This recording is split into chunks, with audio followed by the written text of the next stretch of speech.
자연과 통합사회 2단원 자연환경과 인간을 함께 공부할 교사 조아라입니다. 우리 친구들 지난 시간까지 방지덕 선생님과 즐거운 통합사회 시간 보내셨죠? 오늘부터는 저와 함께 새로운 단원인 2단원을 나가보도록 하겠습니다. 우리가 비록 지금은 얼굴을 보고 인사를 나누거나 함께 공부는 할 수 없지만요, 이러한 힘든 시기일수록 우리가 다 같이 으쌰으쌰해서 공부하셨으면 좋겠습니다. 그럼 본격적인 수업 진행에 앞서서요, 제 수업은 어떻게 이루어지는지에 대해서 간단하게 설명드리도록 할게요. 보이시다시피 지금 제 수업은요, 일단 PPT를 기반으로 이루어집니다. 이 PPT는요, 다른 것이 아니라요, 여러분이 가지고 있는 교과서와 그리고 나누어드린 프린트를 기반으로 만들어진 거기 때문에 크게 다르지 않을 겁니다. 대신 중간중간에 약간의 보충 설명이 되어 있는 부분이 나온다면 우리 친구들이 자연스럽게 필기를 하시면 될 것 같습니다. 그럼 본격적인 수업에 나가보도록 하겠습니다. 우리 2단원 자연환경과 인간이라는 주제인데요. 여기에서 환경이란 무엇을 의미할까요? 우리 친구들이 알고 있는 환경의 정의는 무엇일까요? 환경은요, 우리 인간을 둘러싸고 있으면서도 인간에게 영향을 미치는 모든 것을 환경이라고 합니다. 그래서 환경은 크게 두 가지로 나누어 볼 수 있어요. 이 나누는 기준은요, 인간의 의지가 반영되어 있느냐, 되어 있지 않느냐로 구분을 하는데요. 첫 번째로 인간의 의지가 반영되지 않은 것은 자연환경에 해당됩니다. 우리 날씨가 너무 추워요. 요즘 꽃샘추위가 다시 나타나고 있죠. 너무 춥다고 해서 날씨가 따뜻해졌으면 좋겠어. 바로 따뜻해질까요? 그렇죠? 아니죠. 이거는 인간의 의지가 반영되지 못하는 환경이에요. 그래서 이처럼 기후라든지 혹은 그 지역의 특징, 이런 것들을 바로 자연환경이라고 합니다. 반대로요, 인간의 의지가 반영된 것들, 이거는 인문환경이라고 합니다. 인문환경이라고 하고요. 인문환경에 해당되는 것은 우리 스스로가 개발한 산업이라든지 교통, 통신 등이 여기에 해당됩니다. 우리가 예전에는 걸어서만 이동을 해야 됐던 것이요, 우리 인간 스스로가 좀 더 짧은 시간에 이동을 했으면 좋겠어 라는 의지로 인해서 마차가 만들어지고 차가 만들어지고 기차 그리고 비행기까지 만들어지게 된 거거든요. 이런 것들은 다 인간의 의지가 들어간 인문환경에 해당이 됩니다. 특히 우리 이번 시간에는요, 이 두 가지의 환경 중에서도 특히 자연환경에 포커스가 맞춰져서 수업이 이루어질 거고요. 이 자연환경 속에서 인간은 과연 어떻게 적응하고 살아가고 있고 또 어떻게 극복을 했을지에 대한 내용을 공부하게 될 것입니다. 그럼 목차를 보도록 하겠습니다. 목차를 보시면요, 크게 소단은 세 가지로 구분이 되어 있습니다. 첫 번째, 자연환경과 인간 생활. 두 번째, 인간과 자연의 관계. 마지막으로는 환경 문제 해결을 위한 방안 순으로 이루어질 겁니다. 그래서 첫 번째 단원에서는 자연환경과 인간생활이라고 해서요, 우리가 어떻게 생활하고 있는지 생활 양식의 변화된 모습을 볼 거고요. 두 번째는 약간 철학관이 들어가 있는 윤리 파트라고 보시면 돼요. 그래서 우리가 인간이 자연을 대할 때 어떤 의식을 가지고 대했을지 그 변화된 과정을 살펴볼 거고요. 마지막으로는 지금도 너무너무 중요한 문제 중에 하나예요. 환경 문제를 해결하기 위한 방안입니다. 최근에 가장 이슈가 되고 있는 환경 문제는 무엇이 있었죠? 네, 바로 폐플라스틱이에요. 그래서 이 폐플라스틱을 줄이기 위해서 많은 운동들이 있고요. 대표적으로 커피숍에서도 빨대를 어떻게 하죠? 종이 빨대를 사용하는 경우가 많죠. 이처럼 이런 환경 문제를 해결하기 위한 방안이 어떤 것들이 있는지를 마지막으로 살펴보고 마무리가 될 것입니다. 그래서 오늘은 첫 번째 단원인 자연환경과 인간생활에 대해 공부해 보도록 하겠습니다. 우리 친구들 이제 본격적으로 교과서를 펴주시면 됩니다. 교과서는요, 42쪽에서 43쪽에 해당하는 내용입니다. 자, 우리 다 같이 오늘 배울 내용에 대한 학습 목표를 먼저 읽고 생각 열기를 한번 해보도록 할게요. 학습 목표가 총 2가지가 나와 있는데요. 선생님이 읽을 때 우리 친구들도 함께 목청껏 읽어주시면 좋을 것 같습니다. 첫 번째, 자연환경에 따른 생활 양식의 차이를 설명할 수 있다입니다. 이건 무슨 말이냐면요, 자연환경이 우리 생활에 영향을 미친다는 거예요. 그래서 예시를 들면요, 우리 날씨를 볼게요. 우리나라는 계절이 어떻죠? 사계절이 뚜렷해요. 그러다 보니까 이 사계절에 따라서 옷이 다 어떨까요? 다르죠. 반팔부터 긴팔, 심지어 패딩까지 그 계절에 맞춰서 우리의 의복의 양식이 변화하고 있어요. 반대로요, 동남아시아 혹은 이런 아프리카와 같은 열대 지역 같은 경우에는 어떨까요? 혹시 패딩이 존재할까요? 네, 존재하지 않습니다. 그들은 더위를 극복하기 위해서 굉장히 얇은 옷을 입고 생활을 합니다. 이처럼 자연 환경에 따라서 입는 옷도 다르다는 거 아실 수 있고요. 또 하나만 예를 더 들어보면요, 우리 제주도를 예를 들어볼게요. 너무너무 가고 싶은 제주도인데 시기가 이런지라 가지 못하는 제주도를 예를 들어보면요, 제주도의 집들을 보신 적 있나요? 집들이 어떤가요? 굉장히 돌담들이 많이 쌓여져 있는 집들을 많이 보실 수 있어요. 당연히 아파트들도 있지만 제주도의 경우에는 돌담을 높이 쌓은 돌담집들이 많은데요. 그 이유는 제주도가 섬이다 보니 강한 바람이 많이 불기 때문에 강한 바람으로부터 집을 보호하기 위한 돌담집이 형성되게 된 것입니다. 이처럼 자연환경은 우리가 살고 있는 이 환경에 굉장히 많은 영향을 주고 있구나라고 볼 수 있습니다. 두 번째로는 자연환경이 인간 생활에 끼치는 영향을 과거와 현재의 사례를 통해 분석할 수 있다. 이것도 하나만 예시를 들어볼게요. 우리 지난 시간에 배운 통합적 관점에서도 나온 예시인데요. 바로 우리의 전통 가옥인 한옥을 가지고 생각을 해볼게요. 우리 한옥을 보시면요, 우리나라는 사계절이 뚜렷하다 보니 더위와 추위가 극복을 해야 될 하나의 문제예요. 그래서 우리 조상님들은 어떻게 했을까요? 네, 더울 때 이 더위를 극복하기 위해서는요, 대청마루를 만들어서 시원하게 대청마루를 만들어서 이 더위를 극복했고요. 추위를 극복하기 위해서는 바닥에 온돌바닥을 깔아서 추위를 극복했습니다. 그럼 현재는요? 현재 우리 모두가 한옥집에 살고 있나요? 그렇지는 않죠. 우리 대부분의 친구들 아파트 혹은 빌라 아니면 전원주택에 살고 있는 친구들이 대부분일 거예요. 이런 아파트를 예시로 들어볼게요. 아파트의 경우에는 더위와 추위를 어떻게 극복하고 있을까요? 우선 더울 때는요, 에어컨을 통해서 우리가 지금 더위를 극복할 수 있고요. 다음에 추울 때는요, 보일러를 틀음으로써 어떻게 해요? 추위를 극복할 수 있습니다. 이처럼 과거와 현재의 사례를 분석할 수 있다는 거고요. 우리 친구들 지금부터 열심히 집중해서 들으시면 이 2가지 목표 다 이룰 수 있습니다. 열심히 한번 해보도록 할게요.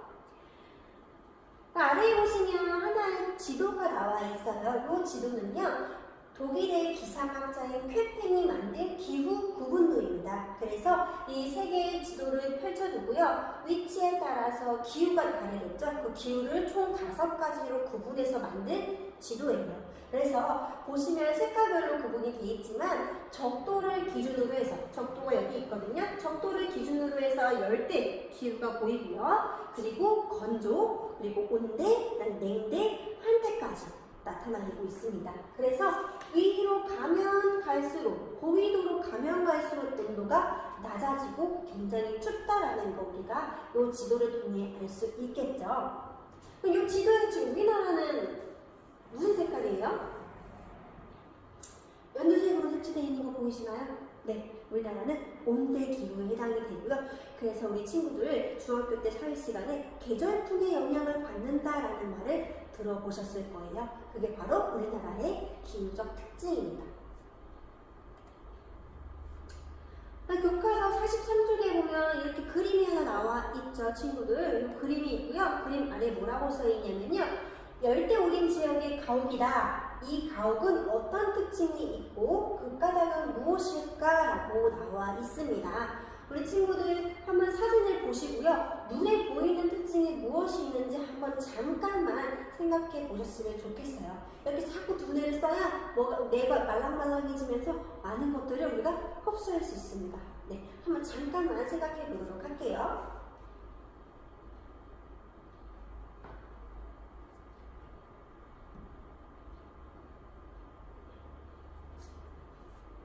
네, 뭐가 가장 특징적으로 보이실까요? 그쵸? 여기에 보이는 지붕. 굉장히 지붕이 뾰족한 거 보이시죠? 굉장히 가파르게 지붕이 만들어져 있고요. 그리고 우리나라와 정말 다른 것 중에 하나. 집이 지면으로부터 높이 떨어져 있는 모습을 볼 수 있습니다. 그래서 이러한 집을 뭐라고 부르냐면요. 고상가옥이라고 불러요. 집이 떠있다. 고상가옥이라고 하고요. 대표적인 열대우림 지역의 전통 가옥이에요. 그럼 왜 이 지역은 이런 고상가옥의 형태의 전통 가옥이 생겨나게 됐을까요? 우선 말 그대로 해석을 해보시면요. 열대우림 지역은 굉장히 덥습니다. 덥다 보니 더운 공기가 어떻게 될까요? 하늘로 올라가게 되고요. 이 더운 공기는 결국 하늘로 올라가서 구름을 형성하게 되고요. 구름은 결국 모여서 뭘 만들죠? 비를 내리게 됩니다. 그래서 열대우림 지역은 굉장히 덥고요. 또 강수량이 굉장히 많은 지역이에요. 그래서 여기서 내리는 비를 뭐라고 하냐면 스콜 현상이다라는 말을 쓰기도 합니다.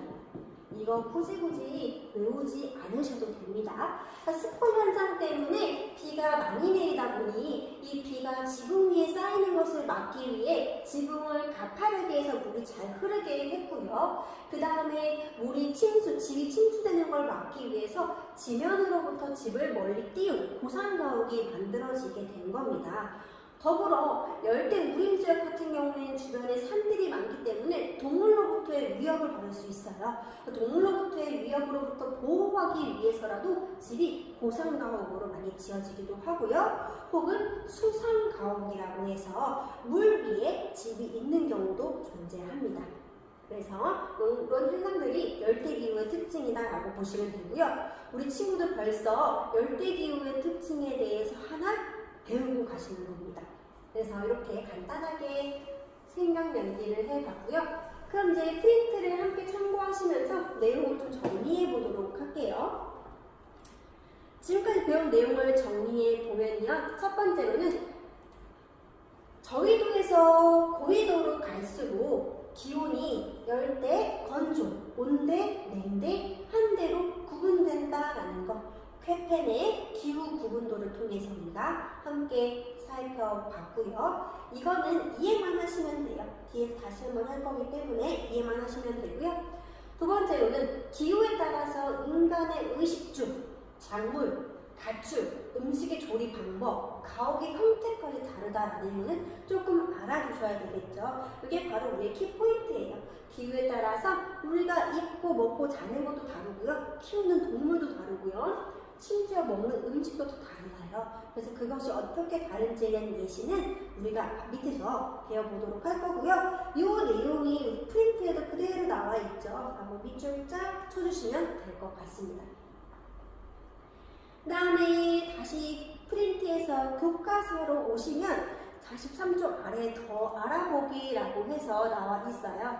더 알아보기를 보시면 기후 차이에 따른 의복의 다양성이라고 해서 대표적인 기후 지역 3지역이 나와 있습니다.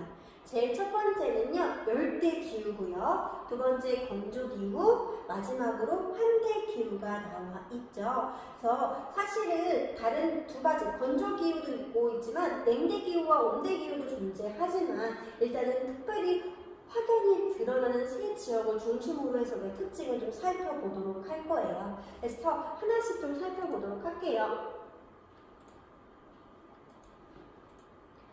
요 내용은 아마 프린트에는 나와 있지 않고요. 우리 교과서에 나와 있는 더 알아보기에 글이 보이시죠? 요 글을 바탕으로 선생님이 정리를 하는 거예요. 그래서 우리 친구들 들으시면서 조금씩 메모를 해서 나중에 공부하실 때 좀 기억할 수 있게끔 해두시면 좋을 것 같습니다. 그래서 더 알아보기 첫 번째 열대기후부터 보시면요. 그냥 보면 그림에서도 알 수 있지만 날씨가 어때 보여요? 열대기후. 굉장히 더운 날씨예요. 그래서 두꺼운 옷은 입을 수가 없어요. 그래서 얇은 옷을 입고 있는 거 보이시죠? 그래서 여기 지역의 특징 첫 번째, 연중 고온 다습이에요. 사계절 내내 덥다는 얘기죠. 그래서 이 열대기후 같은 경우는 가장 추운 날의 평균 온도가 18도라고 하니까 얼마나 더운지 우리 아시겠죠? 그래서 연중 고온이고요. 강수량이 많다 보니 온도, 습도가 굉장히 높은 다습하다라는 거 보시면 되고요. 그러다 보니 생활 특징을 보면요. 더워요. 더우니까 옷이 얇고 간편한 옷, 그리고 개방적인 가옥 구조예요. 덥다 보니까 막아두기보다는 열어두는 이런 개방적인 구조를 통해서 더위를 이겨내려고 노력하고요. 우리 아까 배운 고성가옥의 대표적인 전통가옥이다라고 배웠습니다. 그 다음에 이동식 화전농업이 상행을 하게 되는데요. 이동식 화전농업이 뭐냐면요. 일단은 이 단어 그대로 해석을 해볼게요. 이동식, 이동한다는 뜻이겠죠. 화전은요. 불로 태워서 만든 밭이에요. 그래서 불로 태워서 밭을 만들어서 이동식 화전농업을 한다는 얘기인데요. 왜냐면요. 비가 굉장히 많이 내리다 보니까요. 땅에 있는 영양분들도 어떻게 될까요? 비와 함께 휩쓸려가는 경우가 많습니다. 그러다 보니까 이 땅에 영양분이 없는 경우가 많아요. 그래서 그나마 비가 덜 올 때, 비가 덜 내리는 시기에 산에 있는 나무들을 베어버리고 그 땅을 불태우는 거예요. 그럼 불태우게 되면 거기로부터 재가 나오겠죠. 이 재를 영양분으로 삼아서 밭농사를 하게 되는데 그게 바로 이동식 화전농업이다 라고 보시면 되고요. 마지막으로는 볶음 요리와 튀김 요리가 굉장히 발달되어 있습니다. 그 이유로 한번 생각을 해보면요. 우리 친구들 여름과 겨울이 있어요. 여름과 겨울 중에서 음식을 보관할 때 언제 더 잘 상하죠? 네, 여름이에요. 그래서 온도가 높으면요. 더우면 더울수록 음식이 금방 상하기 때문에 날 것 그대로 두기 힘들어요. 그래서 이 열대기후 같은 경우에는 음식을 불에 볶거나 튀기는 요리가 굉장히 많습니다. 선생님도 특히 뒤에 방학 때마다 여행 가는 게 선생님의 취미였거든요. 지금은 이제 이 시국인지라 가지 못하지만 선생님이 많이 갔던 동남아를 보면요. 이 볶음 요리와 튀김 요리는 절대 실패하지 않습니다. 어느 나라를 가도 내가 이 나라의 전통 음식을 못 먹겠다 싶더라도 볶음 요리와 튀김 요리만 시키면요. 정말 밥 한 그릇 뚝딱이에요. 그래서 제일 지금 생각나는 음식으로는 모닝글로리라는 음식 들어보셨나요? 우리 학용품을 사는 모닝글로리가 아니라요.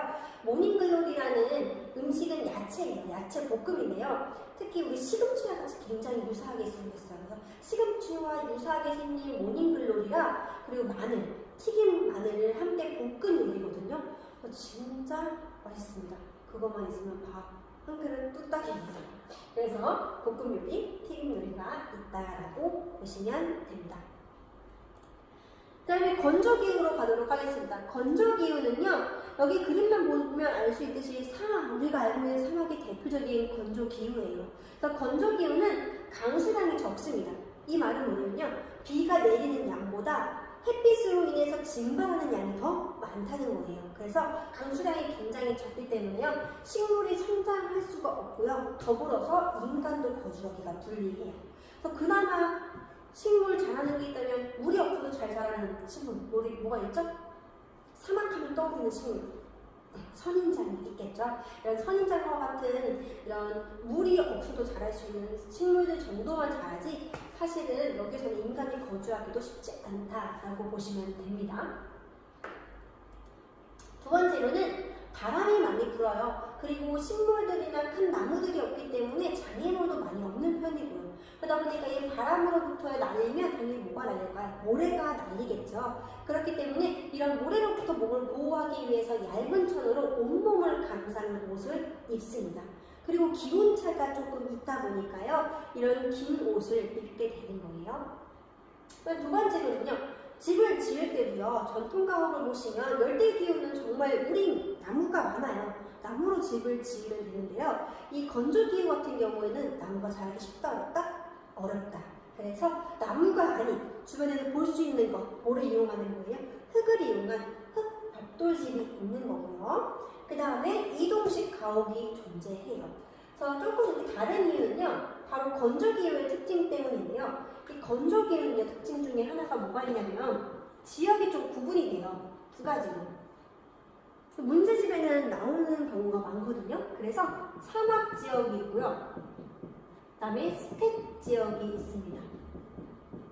대표적으로 사막 지역은 우리가 다 알고 있는 이 오아시스가 있는 이 사막 지역이고요. 스텝 지역은 대표적인 예시가 몽골이라고 생각하시면 돼요. 그래서 풀이 짧게 자라는 거예요. 길게 자라는 건 아니고 짧게 자라서 초원 같은 느낌이 나는 스텝 지역이고요. 여기 역시 강수량이 굉장히 적어서 한 곳에 정착해서 살기보다는 여기에 있는 음식을 다 먹었어요. 환경을 이용해서. 그럼 어떻게 하는 거예요? 이동을 하는 거예요. 그래서 이동식 가옥이 생기고요. 대표적인 이동식 가옥, 몽골의 가옥 이름 게르라고 합니다. 게르라고 하는 이동식 가옥을 통해서 생활을 한다라고 보시면 됩니다. 그래서 이런 이동을 하다 보니 이동하는 생활을 하는 민족을 뭐라고 하죠? 유목민족이라고 부르고요.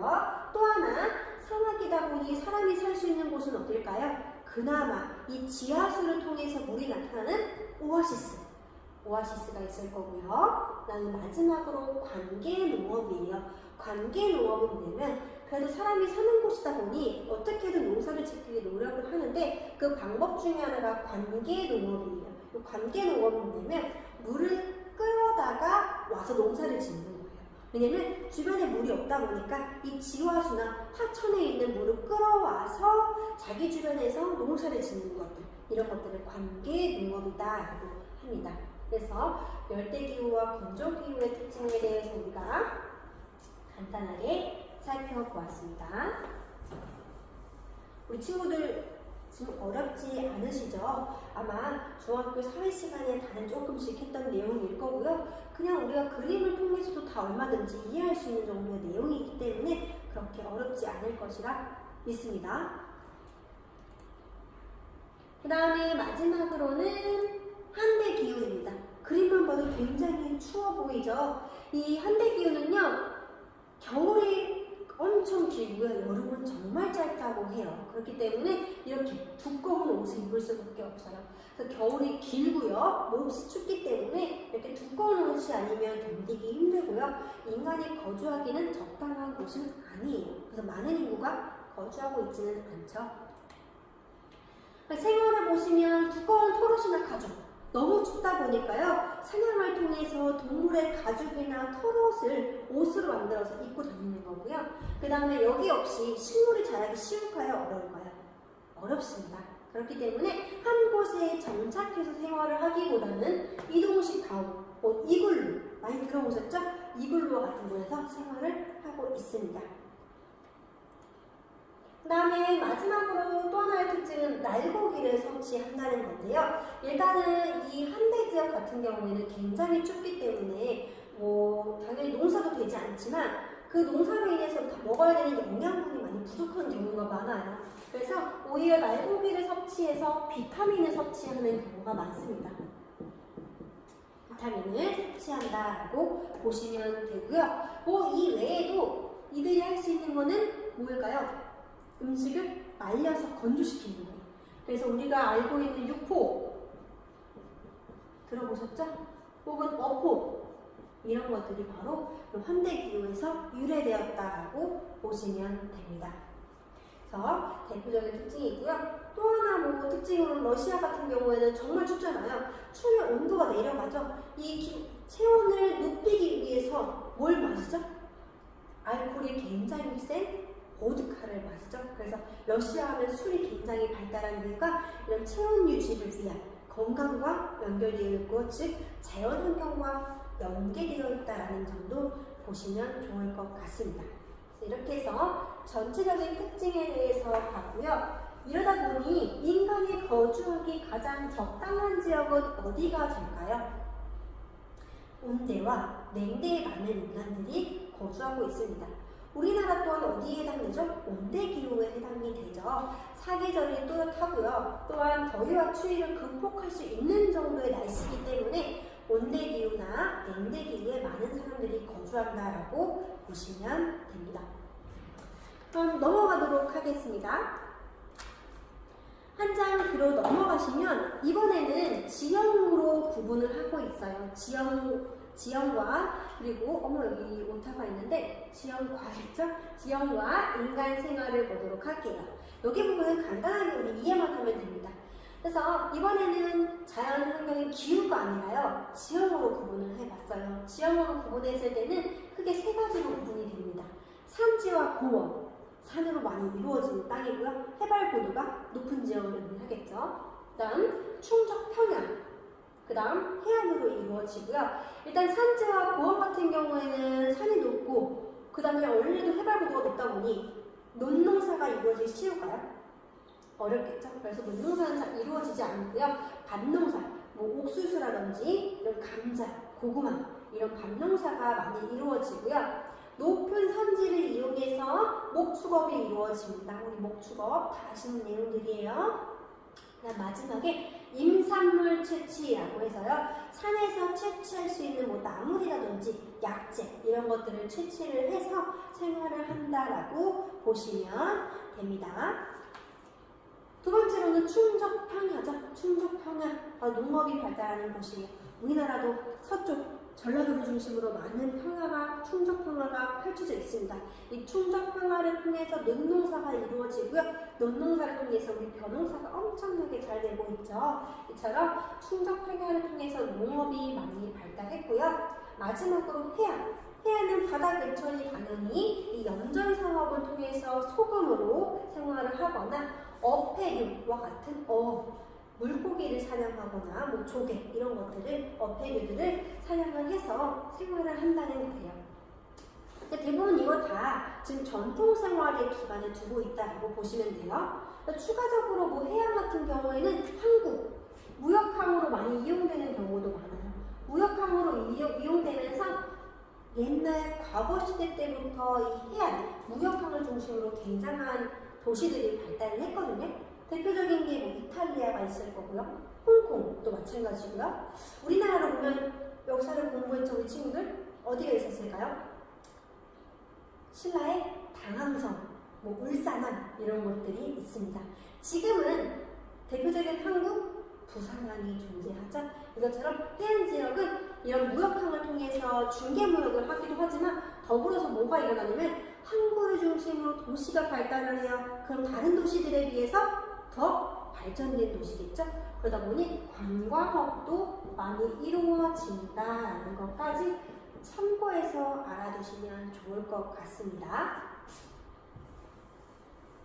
네, 한 가지 우리 지금 배운 것들 전통가옥과 전통산업들을 중심으로 봤는데 현재는 이런 차이가 극명할까요? 점점 시간이 가면 갈수록 이들의 차이가 줄어들고 있을까요? 네, 맞습니다. 기술이 점점 발달해 가면서요, 우리 각각 지역마다의 생활 양식의 차이가 점점 좁혀지고 있고요, 거의 차이가 없는 경우도 많습니다. 그건 조금 참고해 주시면 좋을 것 같습니다. 여기까지가 우리가 오늘 배울 주요 내용들을 중심으로 살펴봤고요. 이 내용을 이제는 우리 친구들이 스스로 정리해보는 시간을 가져볼 텐데요. 바로 교과서 45쪽입니다. 45쪽에 보시면요, 가나다라 마까지 있고요. 그 다음에 지도에도 귀역부터 미음까지의 표시가 되어 있어요. 그래서 각각의 연결을 시켜주시고요. 아래 표에. 그 다음에 자연환경의 특징을 적어주시는 건데요. 지금 친구들 제가 시간을 좀 드릴게요. 그리고 정말 시간 안에 못한 친구들은 잠시 일시정지를 하시고요. 이 내용을 스스로 한번 써보세요. 정말로 스스로 써보는 게 너무너무 중요합니다. 왜냐면요, 알고 있지만 선생님이 불러서 적는 것과 내가 알고 있는 것을 직접 말과 글로 표현해 보는 것은요, 정말 천지 차이거든요. 그렇기 때문에 우리 내가 말랑말랑해지기 위해서 우리 함께 지금 그 필기 내용을 한번 정리해 보도록 할게요. 자, 한번 시작해 보겠습니다.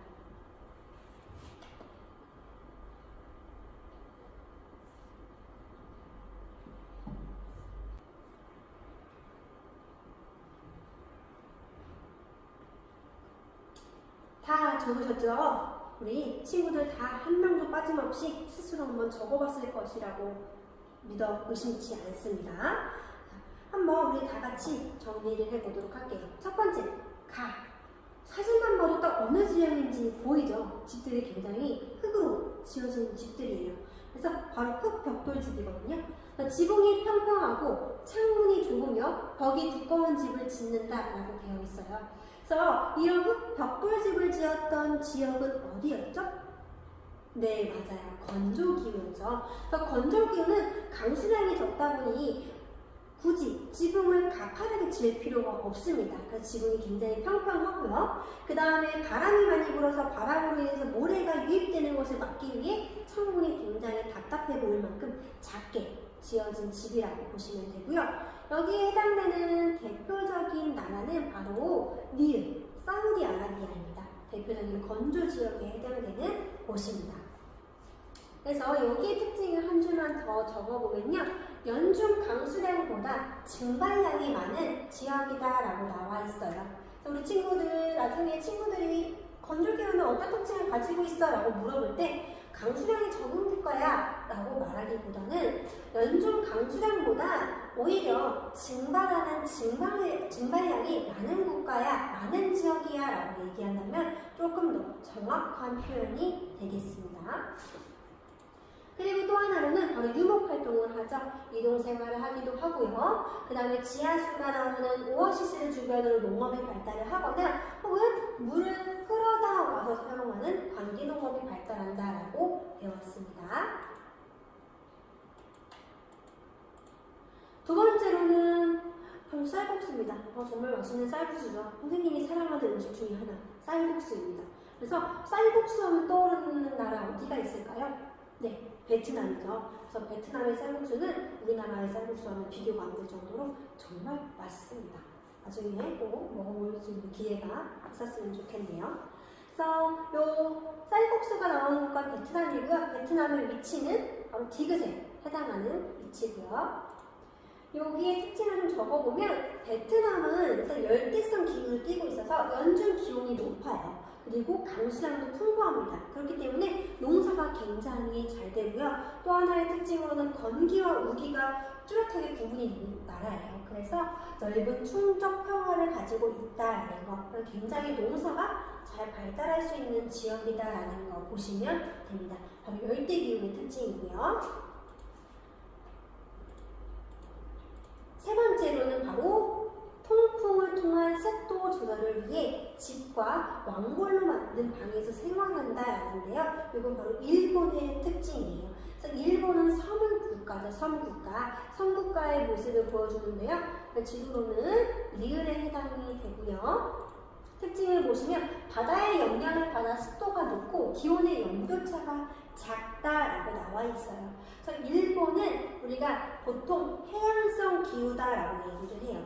그래서 우리나라와는 좀 다른 게 우리나라는 대륙성 기후라면 이 일본은 해양성 기후라서 기온의 연교차가 적어요. 왜냐하면 열을 방출할 수 있는 곳이 사방에 있기 때문에 대륙성 기후에 비해서 온도의 연교차가 굉장히 작다라는 거 보시면 됩니다. 또 하나는 역시 벼농사가 잘 되는 지역이에요. 왜냐하면 온대기후에 해당이 되기 때문에 벼농사가 잘 된다라는 거 보시면 됩니다. 그 다음에 라로는요, 주기적으로 이동하며 불을 질러 밭을 만든 후 작물을 재배한다. 이거 무슨 농업이었죠?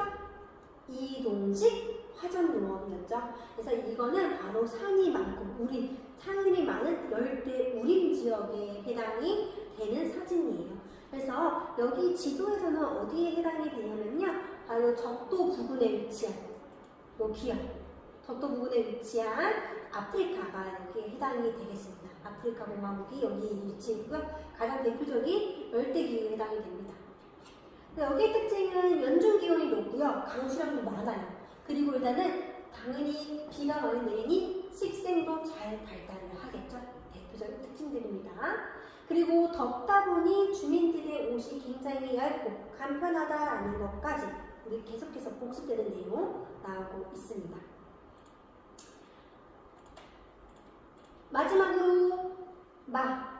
딱 그림만 봐도 어때요? 굉장히 추운 지역이 옷을 따뜻하게 입고 있는 거 보이시죠?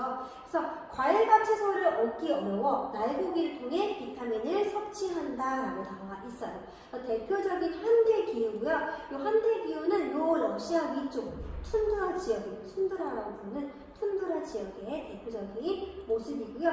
이 지역은 여름이 굉장히 짧아요. 겨울이 길고요. 그래서 짧은 여름 동안에만 기온이 영상이에요. 그러다 보니까 이 낮은 기온으로 인해서 식물이 성장하기 어렵고요. 농사가 불리해요. 그러다 보니까 뭘 할까요? 사냥을 통해서 먹을 것을 해결하는 지역이다라는 거까지 보시면 됩니다. 그래서 여기까지가 우리 오늘 배운 내용들에 대한 정리를 했습니다. 우리 이번 시간 많이 어렵지는 않으셨죠? 그래서 이렇게 우리 오늘 수업은 여기까지 마무리할 거고요. 앞으로 남은 시간 더 재밌는 내용들이 많기 때문에 우리 친구들이 함께 집중해서 열심히 들으셨으면 좋겠습니다. 오늘 정말 수고 많으셨고요. 다음 시간에 뵙겠습니다.